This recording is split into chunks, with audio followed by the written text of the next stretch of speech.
High everyone welcome back to my channel. हजुरहरू सम्पूर्णलाई मेरो युट्युब च्यानलमा स्वागत छ। म गङ्गा मल्ल। आज पुस 15 गते हैन, विशेष गरी आज पुस 15 गतेको दिन हाम्रो सुदूरपश्चिममा उत्तरायणको दिन भनेर पनि मनाउने गर्छन् हैन। र कतिपय ठाउँमा अब आफ्नो कल्चर अनुसार पनि मनाउने गर्नुहुन्छ। र विशेष आज पुस 15 को दिन मिठा मिठा खानेकुराहरू जो चाहिँ माटो मुनि फलेका हुन्छन्, कन्दमूलहरू, तरुल, पिँडालु, सक्खरखण्ड आदिहरू र सँगसँगै गुडमा तिल राखेर लड्डु खाने चलन पनि छ, जसले चाहिँ यो जाडो मौसममा न्यानो बनाएर शरीरलाई स्वस्थ बनाउन एकदम सहयोग गर्दछ हैन। गाउँघरमा चाहिँ आज उत्तरायणको दिन भनेर कुनै चिज पनि गर्नु पर्यो भने उत्तरायणको दिन चाहिँ नगर्ने प्रचलन छ। किनभने त्यो दिन चाहिँ जस्तै घाँस काट्यो भने घाँस उत्रिन्छ हैन, पैसा खर्च गर्यो भने पैसा उत्रिन्छ। अनि कुनै चिजहरू हामीले के गर्न खोज्यो पनि जे होस् त्यो दिन काम नै नगर्ने, जस्तो त्यो तरुल, सक्खरखण्ड, गुड, तिल बनाएर चाहिँ खाने चलन मात्रै छ, ताकि त्यो दिन एकदमै सबै सहगोलमा बसेर फ्यामिली ग्यादरिङ, घर परिवार छरछिमेकी बसेर एकदम रमाइलो गर्ने के हैन। त्यो दिन गर्नुपर्ने काम चाहिँ 2 दिन अगावै गरेर त्यो दिन चाहिँ एकदम रिल्याक्स तरिकाले चाहिँ मनाउने चलन छ हैन हाम्रो सुदूरपश्चिममा चाहिँ। अब ठाउँ अनुसार, प्रदेश अनुसार, आफ्नो कल्चर अनुसार छुट्टै छुट्टै तरिकाले मनाउने गर्छन् कतिपय समाजमा हैन।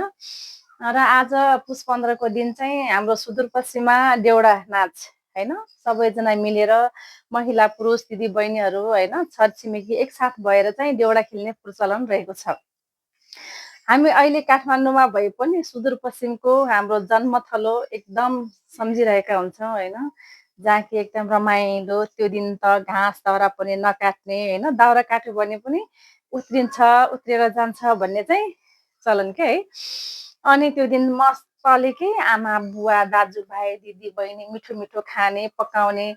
अनि हामी ठुल्ठुलो कोदालो बोकेर चाहिँ हामी तरुल खन्न जाने। कसले कति तरुल खन्न सक्यो, कसले कति तरुल खन्न सक्यो, सबैको झोला हेर्ने हैन। जसले सबैभन्दा बढी तरुल खन्न सक्यो त्यो चाहिँ एकदम धनवान हुन्छ, बुद्धिमान हुन्छ भनेर चाहिँ त्यो त्यसरी चाहिँ आकलन गर्ने के। किनभने कोही कोही मान्छेले चाहिँ जति गहिरो माटो खने पनि तरुल नै आउँदैन हैन। कसैले चाहिँ अलिअलि खन्दा पनि झोलाभरि तरुल ल्याउनुहुन्छ के।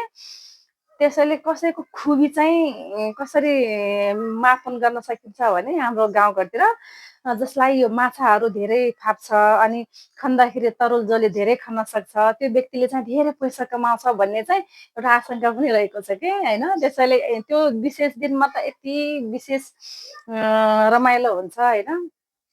अनि त्यो सम्झनामा चाहिँ हाम्रो यता पनि हाम्रो सुदूरपश्चिमेहरूले चाहिँ काठमाडौँमा जस्तै टुँडिखेल भयो, हरेक ठाउँमा चाहिँ त्यो दिनलाई सम्झेर तरुल खाने, सक्खरखण्ड अनि पिँडालु अनि तिल र गुडको लड्डु बनाएर खाने प्रचलन राखेको छ। जे होस् हाम्रो सुदूरपश्चिमको कल्चरलाई चाहिँ उजागर गरिदिनु भएको छ यहाँ काठमाडौँमा बसेर पनि हैन। त्यसैले हाम्रो सुदूरपश्चिमको एउटा महत्त्वपूर्ण चाड पुस 15 को दिन आज विशेष रूपमा सबैजनाहरू मनाउनु होला हैन, आफ्नो ठाउँबाट आफ्नो तरिकाले हैन। र सबैभन्दा महत्त्वपूर्ण कुरा, यो चिसो मौसममा आफूलाई न्यानो बनाइराख्नको लागि तिल र गुडको लड्डु पनि एकदम खानु होला हैन। चलन नभए पनि त्यसले धेरै फाइदा गर्छ हाम्रो स्वास्थ्यलाई न्यानो पार्नको लागि, र फाइदा पनि धेरै छ। तिलले जो हामीलाई फाइदा गर्छ त्यसमा पाइने तत्त्वहरू एकदमै लाभदायक छन्। अनि अर्को कुरा पनि अङ्ग्रेजी वर्ष 2025 हामीले बिदाई गरेर 2026लाई हामीले वेलकम गर्दैछौँ हैन। जसरी हाम्रो यो 2025 सालको बिदाई गर्दैछौँ त्यसरी नै हामीले स्वागतका साथ 2026लाई पनि हामीले अँगाल्दैछौँ हैन। मान्छेको जीवनमा हामीले धेरै उतार चढावहरू देखेका हुन्छौँ, भोगेका हुन्छौँ हैन, र अनुभव पनि गरेका हुन्छौँ। त्यसैले विगत 2025 सालमा रहेका अधुरा कामहरूलाई हामीले 26 सालको डायरीमा समेत हामीले लेखेर राख्नुपर्ने हुन्छ, ताकि त्यो समयमा अधुरा रहेका कामहरूलाई हामीले 2026 सालमा चाहिँ पुरा गर्नेछौँ भनेर होइन। जसरी समयको अन्तराल सँगसँगै हामीलाई परिवर्तन गर्नुपर्ने हुन्छ।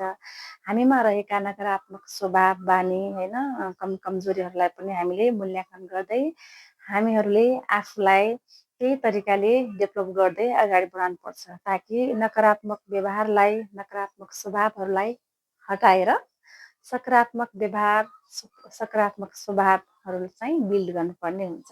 यसले गर्दाखेरि हामी स्वयं र हाम्रो परिवारलाई खुसी राख्न सक्छौँ र खुसी बाँड्न सक्छौँ, परिवार सँगसँगै समाजलाई पनि है। Thank you so much. यदि मेरो भिडियोहरू हजुरहरूलाई मन पर्यो भने पक्का पनि एउटा सब्सक्राइब गर्न नबिर्स्नु होला, किनभने हजुरहरूको एउटा सब्सक्राइबले मेरो युट्युब च्यानल ग्रोथ हुन धेरै महत्त्वपूर्ण भूमिका खेल्नेछ है। हजुरहरूको साथ सहयोगले म अगाडि बढ्न सक्छौँ र हौसला पनि थप प्रदान हुनेछ होइन।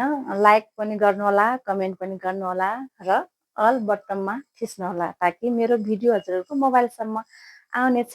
Thank you so much. Have a good day.